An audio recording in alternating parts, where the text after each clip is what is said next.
All right, welcome back to the good stuff. There's nothing better than reading a dry, uh, a technical book. Well, this book is good. I would give this, as of now, I would give this like I would honestly I would give it a 4 or a 5. There was that little typo in there, but it wasn't a big deal. I knew what what it was. The author's going to correct it right away. So there's also a lot of like grammatical things where like you can tell like the author is making some word choices that wouldn't be made by a English speaker in the United States. I think the author is from Spain, so there's some discrepancies there that makes it a little bit difficult to read. But I wouldn't really knock off much for that. I think it gives a really good view of the industry of AI and machine learning and the math behind it. And I like that it goes for that intermediate approach. It doesn't shy away from being too in depth, but at the same time, it's not an advanced mathematics book. So I think it made that balance very, very well. It found a really good balance there. Okay, so now we can see that the Kindle app uh, bricked itself. Basically, it did an update without me being able to confirm or reject the update, and then it's lost track of all of my bookmarks. So we can see there's a tiny bookmark there, and then there's extra things here that weren't there before. So it actually doesn't have. Okay, so yeah, it just completely erased my bookmark. Oh, you know what happened? It actually I opened another book between videos, and it's just on the other book. So the update was fine. The update didn't break anything. We can see what the update did. It's just some bug fixes, I guess. So okay, so no need to be worried about that. There's my bookmark, just like before. All that happened was in between videos, I opened another book, and it opened to where I was before. The update did not interfere with anything, so that's great. So we're going to continue on with generation techniques. Let's explore a few examples of generative techniques. Naive Bayes classifier. The most straightforward technique in the generative space is the naive Bayes classifier, which can be used for any classification, frequently used for text-based classification. We will use it later in one practical example to classify a log message's severity. As referred to earlier in the introduction of generative techniques, the approach is to model first the distribution of the of the data X given a particular label Y. Then we can take advantage of the Bayes theorem to, oh man, this is going to drive me wild. To infer the probability of Y given a specific observation X. Yes, the Bayes theorem is written with forward slashes and not pipes. Please do not be confused by that. If you are watching this channel, the author will be correcting it soon, and I'm here to tell you those are meant to be pipes, and division is only a part of Bayes theorem insofar as the probability of X leading to Y times the probability of Y is divided by the probability of X. So then we can take advantage of the Bayes theorem to infer the probability of Y given a specific observation X, and therefore classify such observation considering what the class Y is that has a higher probability. The Bayes theorem states, and there's forward slashes and not pipes, which is something that drives me crazy. But the author has been notified, and the author is going to fix it. So, yeah, that is good. So I can close that now, and I can open this and paste that in there. There we go. And let's see if what ChatGPT has to say. If it can identify the forward slashes as a typo.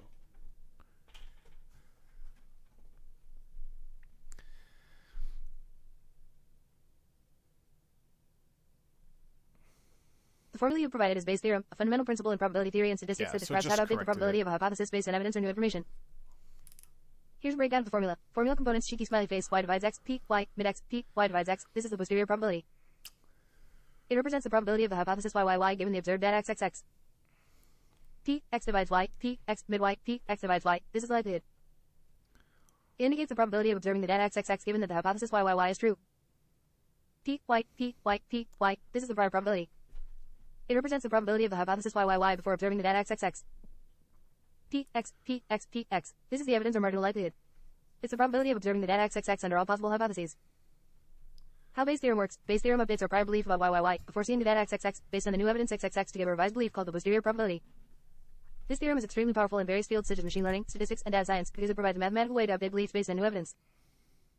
Example applications: mental diagnosis. Given a disease y and a patient's symptoms x, Bayes' theorem can be used to estimate the probability of a patient having a disease based on their symptoms and the overall prevalence of disease. Example: if 1% of the population has disease y prior, and 80% of those with disease y show symptom xx, likelihood, and 5% of the entire population shows symptom xx, evidence, then the probability of having the disease y given symptom xx, posterior, can be calculated using Bayes' theorem. Spam filtering. In email systems, Bayes' theorem can help determine the probability that an email is spam y, given the presence of certain words xx in the email. Example: words like free and money may appear more often in spam emails than in regular emails. Given the frequency of these words in spam and non-spam emails, as well as the overall frequency of these words in all emails, you can use Bayes' theorem to update the probability that an email is spam. Machine learning. In machine learning, particularly in Bayesian networks or classifiers, Bayes' theorem can be used to make predictions and update models based on new data. Example: in a naive Bayes classifier, the theorem is used to predict the class of a sample based on the distribution of the features. Bayes' theorem thus provides a robust framework for thinking about probability logically and updating our estimates of likelihoods in light of new evidence, which is invaluable in fields that require decision-making under uncertainty. All right, so I've got a few more questions. I've got a few questions about this. So the first one is, can you please just state the theorem in like plain English, in a way that is like simple to understand without like mathematics like making it more difficult?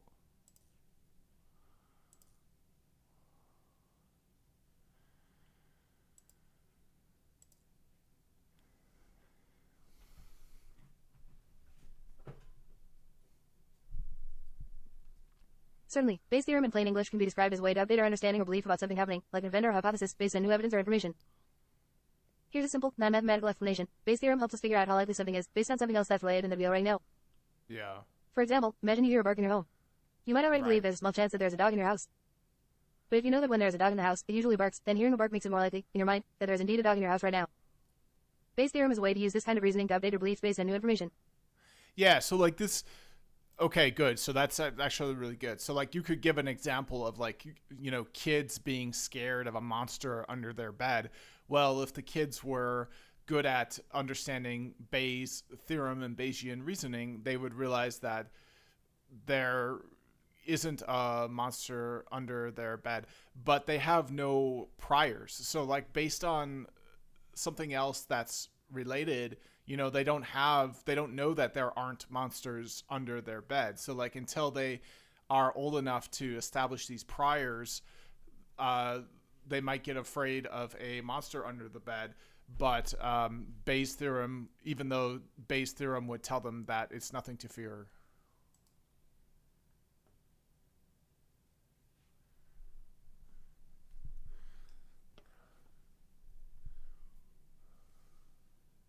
Yeah.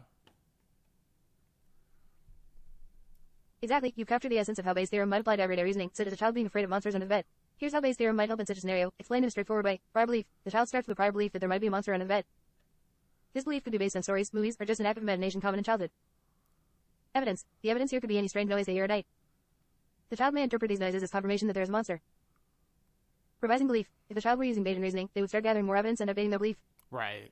They might notice that the noise happens every night but is actually caused by something explainable like the heating system turning on or the house selling. Exactly.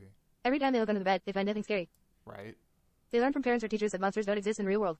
Yes. New evidence and Bayesian update. Each piece of new evidence, like a consistent laugh of a monster every time they check, helps update their belief. According to Bayes' theorem, the probability of there actually being a monster under the bed becomes increasingly small as more monster-free evidence is gathered. Right. But if there is In a plain monster... language, Bayes' theorem tells the child, if you often hear noises at night but never see anything scary, and you learn that monsters don't really exist, then it's very unlikely that the noise you hear is from a monster. It's probably something much more normal and not scary at all. Thus, over time, if the child applies this kind of reasoning, they would conclude that there is no monster under the bed. The fear, initially driven by lack of understanding and absence of explanatory evidence, diminishes as the child's belief updates with new, rational observations and knowledge. This process showcases Bayesian reasoning in a very relatable context. Perfect. Now give me 10 more similar relatable contexts for Bayesian reasoning and make them applicable for Bayesian reasoning for what we're talking about. So make them applicable for a 38-year-old man from the United States who works in technology.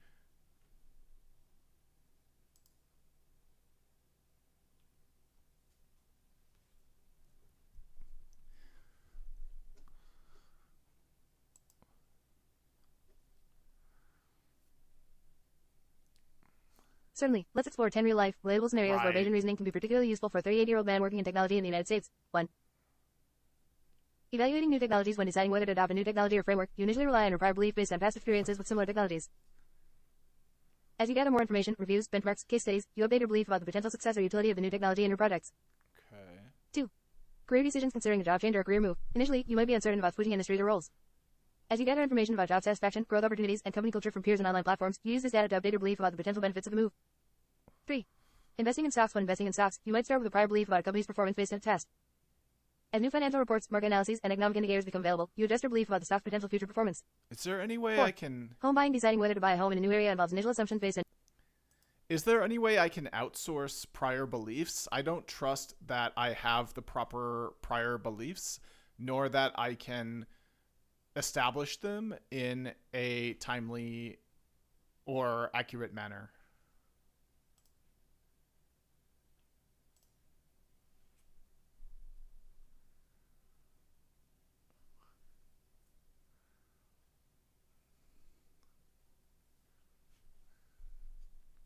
outsourcing the development of prior beliefs is indeed a practical approach when you either lack confidence in your own initial assumptions or when acquiring accurate and reliable prior information quickly is challenging.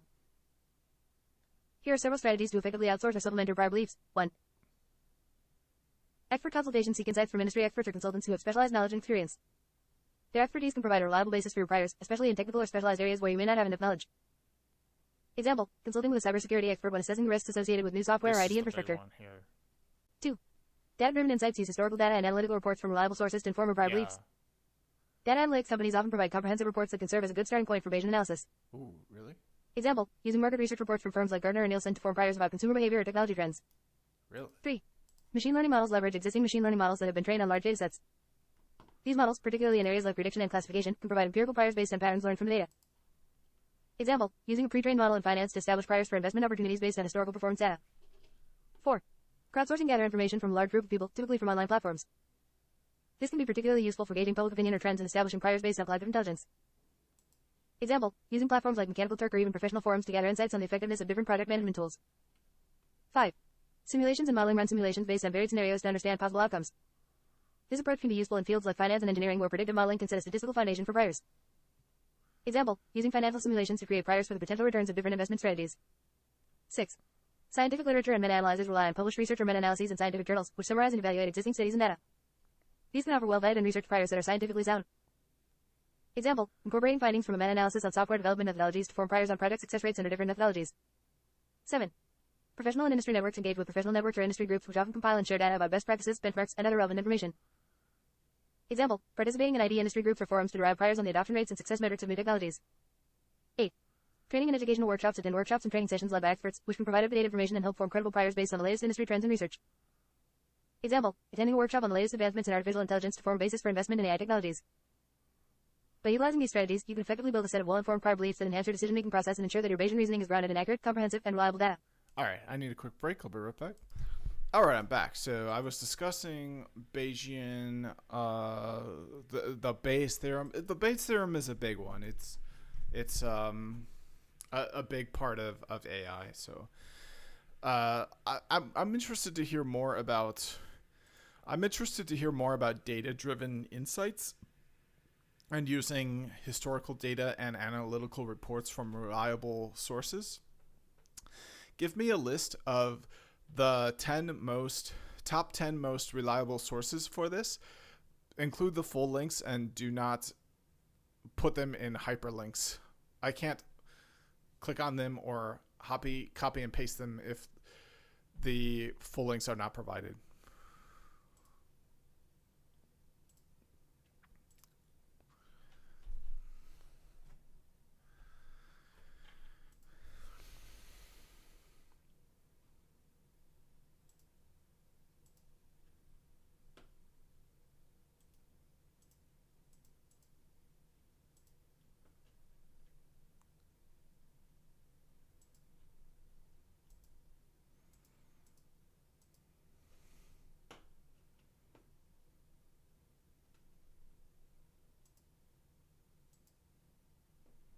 Okay, so I was browsing quantpedia.com.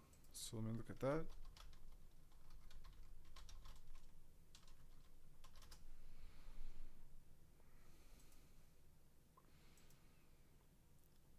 So, all right, now this is not free, so which probably makes sense. I'm sure there's companies that sell data, like, yeah. So the ultimate tool for quantitative analysis For of obtaining reliable historical data and analytical reports, here are 10 highly recommended sources. Statista provides comprehensive statistics and studies from over 22,500 sources on more than 60,000 topics from more than 80 industries. That makes sense. A rich resource for aggregated data across various fields. More details at Statista.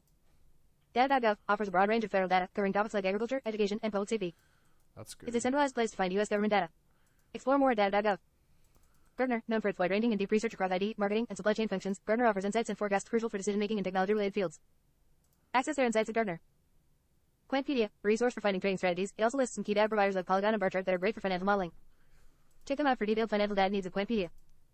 NAXION specializes in market research and data analytics, offering advanced analytics tools and customized modeling services. For more on their services, visit NAXION. Maruk Matchbox provides innovative research solutions in digital media measurement, useful for those in media, retail, and technology sectors. Discover their services at Maruk Matchbox. Chadwick Martin Bailey, CMB, offers deep insights and strategic guidance based on advanced analytics and consumer psychology. Their expertise covers sectors like financial services, healthcare, and tech. Learn more at CMB Info. Polygon.io, known for its high-quality equities, options, and forex data, Polygon is praised for its no-limits approach to trade data and quotes. See what they offer at Polygon.io. Barchart, renowned for its stock screener and historical data feed, is highly useful for day traders and novice stock investors. Dive into their resources at Barchart. Quiver Quantitative offers affordable alternative datasets with daily, weekly, and monthly frequencies. This source is excellent for those looking for fresh, dynamic market insights. Check their offerings at Quiver Quant. These sources are well regarded for their reliability and breadth of data, making them excellent starting points for anyone in technology seeking to enhance their decisions or product development with robust data-driven insights. Okay, so you can get kind of insider trading, people that you would suspect of insider trading.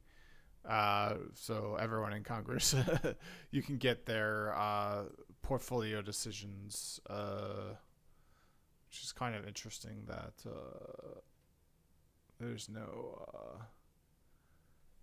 like VOO or like something like that. Yeah. Oh, okay. So they do have S&P 500.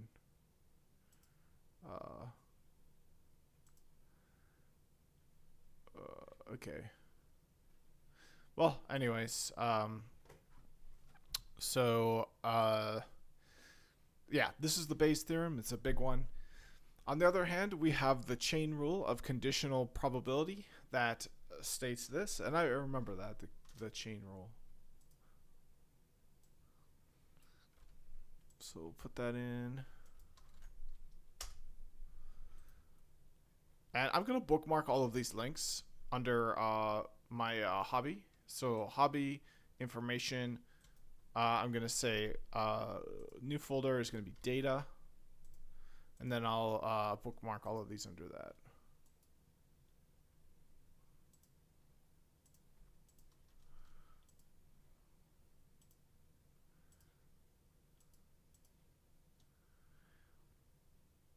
The formula you've posted is a mathematical representation of the probability of the intersection of two events, x1 x underscore 1 by 1 and x2 x underscore 2 by 2, using conditional probability. It's an expression of how to calculate the probability of both x1 x underscore 1 by 1 and x2 x underscore 2 by 2 occurring. Here's the breakdown. Formula breakdown P, x1 intersection x2, P, x underscore 1, cap x underscore 2, P, x1 x2. This is the probability of both event x1 x underscore 1 by 1 and event x2 x underscore 2 by 2 happening. P, x1 divides x2, P, x underscore 1, mid x underscore 2, P, x1 x2. This is the probability of x1 x underscore 1 by 1 happening given that x2 x underscore 2 by 2 has occurred. P, x2, P, x underscore 2, P, x2. This is the probability of x2 x underscore 2 by 2 happening. Plain English explanation: imagine you have two related events, like it raining and you carrying an umbrella. This formula helps you find out the likelihood of both these things happening at the same time. Here's how it works. First, you consider the probability of you carrying an umbrella given that it is already raining. Then, you multiply this by the probability of it raining on any given day. The result will give you the probability of both it raining and you carrying an umbrella. Use case: this kind of calculation is very useful in scenarios where the occurrence of one event affects the probability of another. For example, in machine learning models dealing with dependencies between events, in risk assessment where multiple factors might influence an outcome, or in everyday decision making where multiple conditions might affect a decision. This principle allows us to understand and compute the likelihood of complex scenarios where events are interconnected. Okay, so we've got a few more pages of this, and I'll wrap it up after that. So if the consequence... Oh, so we're back here. So if we have a number n of input features for our use case, this results on... There we go. So let's feed that in there.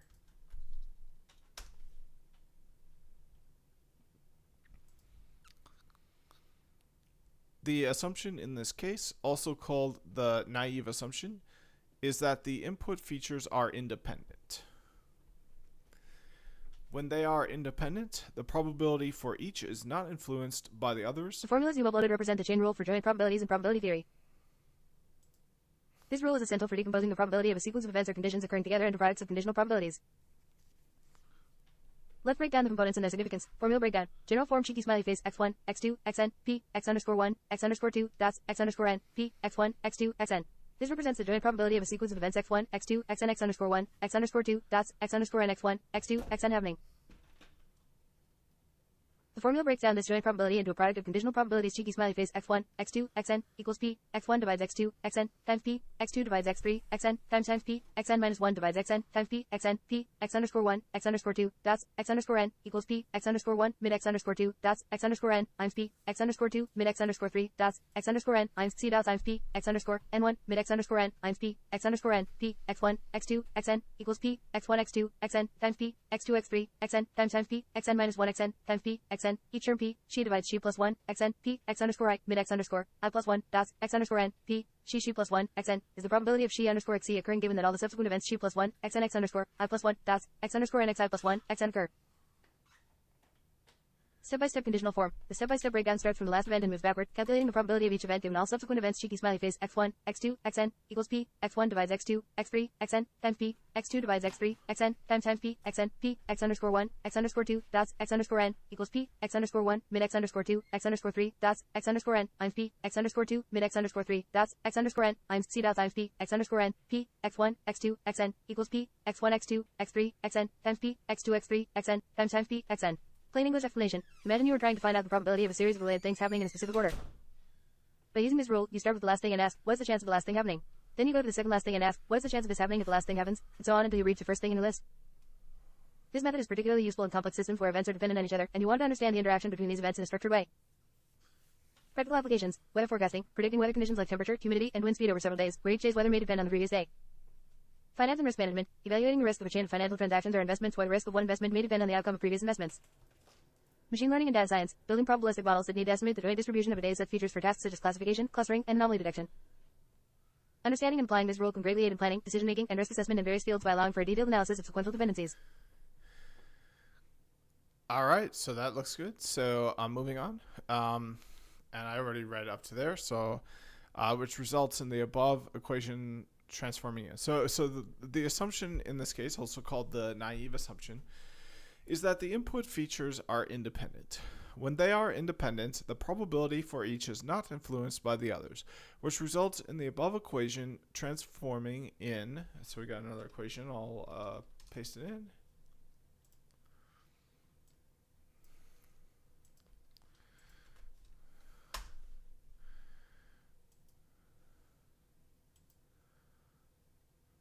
Hopefully that's not as much as a delay this time. It's kind of an annoying delay for it to start generating.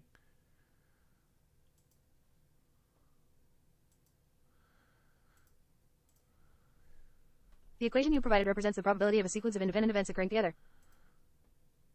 This is expressed as the product of the probabilities of each individual event.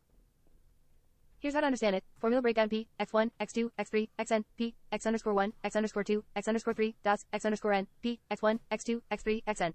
This is the joint probability of the events x1, x2, x3, xn, x_1, x_2, x_3, dots, xn, x1, x2, x3, xn occurring.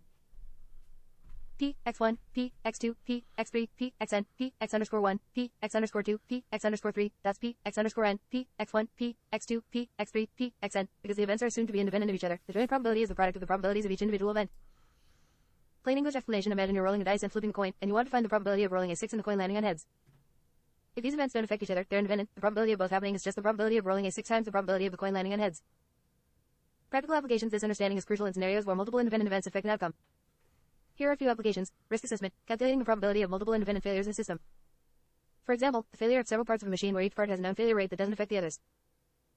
Investment. When investing in several stocks, if you assume the price movements are independent, you can estimate the probability of various investment outcomes by multiplying the probabilities of the individual stock movements. Healthcare. Estimating the likelihood of multiple independent symptoms appearing due to different unrelated conditions. IT and cybersecurity. Calculating the likelihood of simultaneous system failures or security breaches that are independent of each other.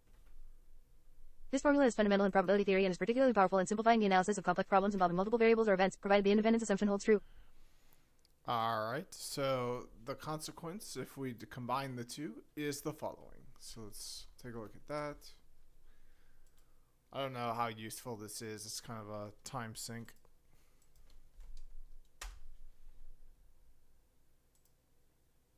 Since the denominator is not dependent on y, we can simply state the proportionality of the equation.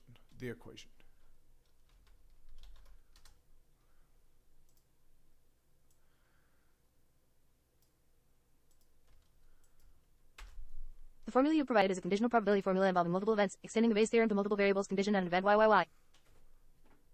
It's used in scenarios where the occurrence of multiple events is considered in the context of another event YYY. Here's a detailed explanation. Formula breakdown P, y divides x, P, y, mid x, P, y divides x, the probability of event YYY given the occurrence of all events in XXX, where XXX represents a sequence of events x1, x2, xn x underscore 1, x underscore 2, dots, x underscore n x1, x2, xn. P, x1 divides y, P, x2 divides y, P, xn divides y, P, y, P, x underscore 1, mid y, P, x underscore 2, mid y, dots P, x underscore n, mid y, P, y, P, x1 y, P, x2 y, P, xn y, P, y. The numerator represents the probability of each event g underscore xc occurring given YYY, multiplied by the probability of YYY itself. P, x1, P, x2, P, xn, P, x underscore 1, P, x underscore 2, dots P, x underscore n, P, x1, P, x2, P, xn. The denominator is the product of the probabilities of each event g underscore xc occurring independently. Plain English explanation. This formula helps us understand how likely an event YYY is, considering multiple other events x1, x2, xn x underscore 1, x underscore 2, dots, x underscore n x1, x2, xn under the condition that these other events are influenced by YYY. It calculates this by considering how each event g underscore xc relates to YYY, and how likely each g underscore xc is to occur on its own. Practical application. Imagine a scenario in healthcare where YYY represents having a specific disease, and x1, x2, xn x underscore 1, x underscore 2, dots, x underscore n x1, x2, xn represent various symptoms. This formula can be used to determine the likelihood of a patient having the disease based on the presence of those symptoms, taking into account how common each symptom is in the general population and how strongly each symptom is associated with the disease. Usage in real-world problem-solving. This extended Bayes theorem can be particularly useful in complex diagnostic algorithms, multi-factor decision-making processes, or in predictive analytics where multiple factors contribute to an outcome condition on another event. Here's how it can be applied in various fields. Medical diagnosis, calculating the probability of a disease given multiple observed symptoms. Finance and risk management, evaluating the risk of financial portfolio failure based on various economic indicators. Machine learning, building classifiers that predict an outcome based on multiple input features, each dependent on the outcome. Engineering systems, analyzing the reliability of systems where multiple components may fail, conditioned on specific stressors or conditions. This formula is a powerful tool in statistical analysis and probabilistic modeling, enabling precise calculations in complex, multivariable environments where dependencies play a crucial role.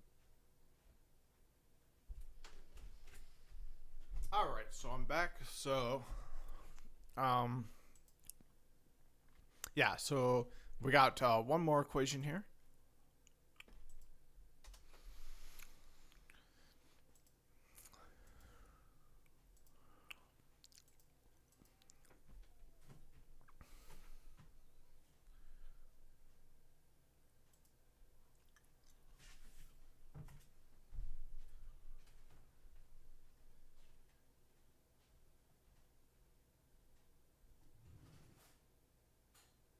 The formula you provided is used in Bayesian statistics and represents a way to calculate the posterior probability P, y divides x, P, y, mid x, P, y divides x, of an event YYY given multiple dependent events encapsulated in x equals x1, x2, xn, x equals x underscore 1, x underscore 2, x underscore n, x equals x1, x2, xn, using the concept of conditional independence. This is often used in the context of naive Bayes classifiers in machine learning. Let's break it down. Formula components P, y divides x, P, y, mid x, P, y divides x, the probability of event YYY given the set of events XXX. Proportional, proportional. This symbol means proportional to. The equality is of to a normalization factor not shown here. P, x1 divides y, P, x2 divides y, P, xn divides y, P, y, P, x underscore 1, mid y, P, x underscore 2, mid y, P, x underscore n, mid y, P, y, P, x1 y, P, x2 y, P, xn y, P, y, the product of the probabilities of each g underscore xc given YYY multiplied by the probability of YYY. This represents the likelihood of observing the set XXX assuming YYY is true, multiplied by the prior probability of YYY. Pi equals 1 np, she divides y, pi underscore, I equals 1 caret np, x underscore I, mid y, pi equals 1 np, she y, a compact notation for the product of the probabilities p, she divides y, p, x underscore I, mid y, p, she y, for all e from 1 to n and n. It simplifies the expression of the product of many probabilities conditioned on YYY. Plain English explanation: this formula is used to update our belief about the likelihood of YYY, like a hypothesis or a class label in machine learning, based on several pieces of evidence x1, x2, xn, x_1, x_2, x_n, x1, x2, xn, like features or measurements. Each piece of evidence contributes independently to the likelihood of YYY. Practical applications: email spam filtering. Here, YYY could be the event, email is spam. The feature she_xc might include the presence of certain keywords, the sender's domain, or the time of day the email was sent. Each feature independently affects the likelihood of an email being spam. Medical diagnosis. In this context, YYY could be a specific disease, and she_xc could be symptoms or test results. The formula helps compute the likelihood of a disease given the presence of various symptoms and test results. Customer purchase prediction. For a business, YYY might be whether a customer will purchase a product, while she_xc can include browsing history, demographic data, and previous purchase behavior. The model will predict the likelihood of purchase based on these independent features. In summary, this Bayesian formula is powerful for making predictions when you can assume that the features she_xc are conditionally independent given the class YYY. It simplifies the computation by breaking down a complex problem into simpler, independent parts, each of which can be individually assessed and multiplied together to give a final probability. This approach is widely used in areas like machine learning for classification tasks where the independence assumption holds reasonably well for practical purposes.